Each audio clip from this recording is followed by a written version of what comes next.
Halo Sobat Kaya, apa kabar?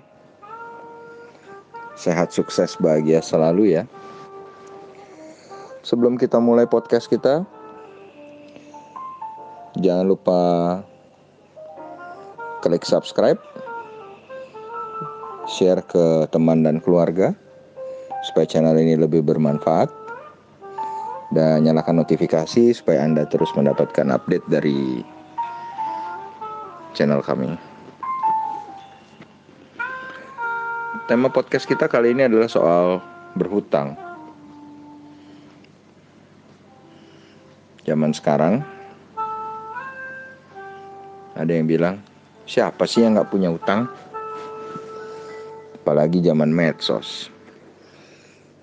Semua orang seakan-akan wajib memberitahu pencapaian masing-masing pada orang lain. Nanti apa kata orang? Makanya ramai-ramai menggunakan uang sebesar mungkin untuk mencapai level setinggi mungkin. Utang adalah daya ungkit solusi paling cepat untuk meningkatkan taraf hidup. Begitu katanya.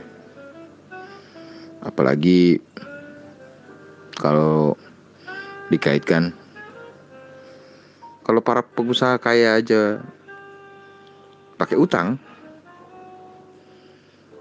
kenapa cuma orang kaya yang boleh? Kenapa orang yang gak kaya gak boleh utang? Kenapa gak boleh pakai jalan yang sama? Supaya kita juga bisa kaya seperti orang-orang kaya itu. Permasalahannya, apakah kita, saya, Anda, punya kemampuan seperti orang kaya itu? Atau tujuan kita menggunakan hutang, kita membeli banyak barang-barang mewah yang sebenarnya melampaui kemampuan kita, untuk menunjukkan bahwa kita juga bisa punya kualitas hidup seperti orang kaya. Hal yang paling penting dari kata hutang tersebut adalah cara menggunakannya. Apapun yang ada di dunia ini, cara menggunakanlah yang paling penting. Yang mengerti akan menggunakan utang untuk membeli aset yang akan menghasilkan uang. Jadi, setelah menghasilkan uang itu, barulah nantinya dipakai untuk konsumsi. Bukan menggunakan uang dari utang langsung membeli barang konsumsi. Apalagi barang konsumsinya itu barang konsumtif yang melebihi kemampuan kita. Jika misalnya kita meminjam uang, katakanlah dengan bunga yang besar 2% per bulan, tapi kita gunakan untuk membeli aset yang setiap bulan bisa menghasilkan 4%, maka ini bagus. Karena jika kita berhemat saja, dalam 50 bulan, kita sudah bisa memiliki aset ini, dan tiap bulan kita mendapat 4%, semua tanpa menggunakan uang sendiri. Ini kalau seperti demikian rencananya. Hutang itu adalah sesuatu yang pasti harus dibayar. Apakah pendapatan kita juga pasti didapatkan? Atau kita yang memiliki pendapatan sebenarnya ada pendapatan yang nggak pasti?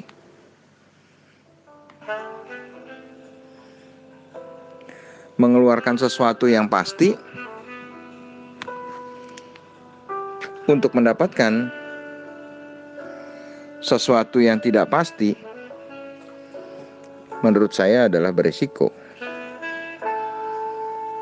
Sudah bagus kalau dapatnya positif. Gimana kalau kita malah negatif? Ini yang membuat bertransaksi di pasar modal menggunakan utang adalah sangat berbahaya. Kita nggak pernah tahu kapan pasar akan bergerak berlawanan dengan keinginan kita. Nggak usah deh banyak-banyak turunnya. Tapi tekanan utang akan cenderung membuat kita menjadi lebih nggak rasional. Bukan di pasar modal aja, di segala investasi. Misalnya kita beli properti dengan menggunakan hutang, kita akan terjebak dalam stres tingkat tinggi kalau properti yang katanya kita beli dalam harga sudah sangat murah tapi tidak terjual juga karena nggak ada yang beli. Sedangkan bunga bank jalan terus.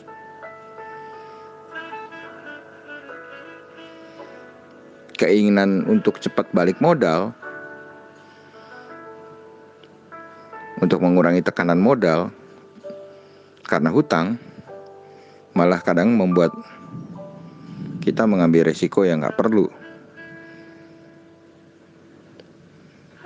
terutama di pasar modal. Harusnya kita membuat waktu sebagai teman terbaik investor. Jadi kalau pertandingan bola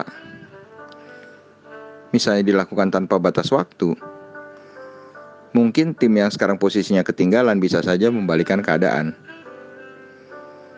Tapi karena pertandingan itu berakhirnya dalam 90 menit plus, kadang tim yang sudah tertinggal dan butuh kemenangan akan mengambil risiko yang gak perlu. Mau nyetak 1 gol, malah kebobolan 2 gol. Lalu apakah kita harus anti utang? Kalau kita merasa kita bisa memahami resiko yang ada di depan, maka kita bisa saja berutang. Resiko apa aja? Biasanya justru yang tidak terlihatlah yang berbahaya. Misalnya ada risiko yang sangat berbeda dengan menggunakan hutang untuk membuka perusahaan yang baru, sama sekali baru, yang nggak punya pasar, yang nggak punya konsumen, dengan misalnya berhutang untuk membuat anak perusahaan atau memperlebar perusahaan yang sudah jalan atau ekspansi, atau berhutang untuk membuat suatu perusahaan yang sudah jelas pasarnya.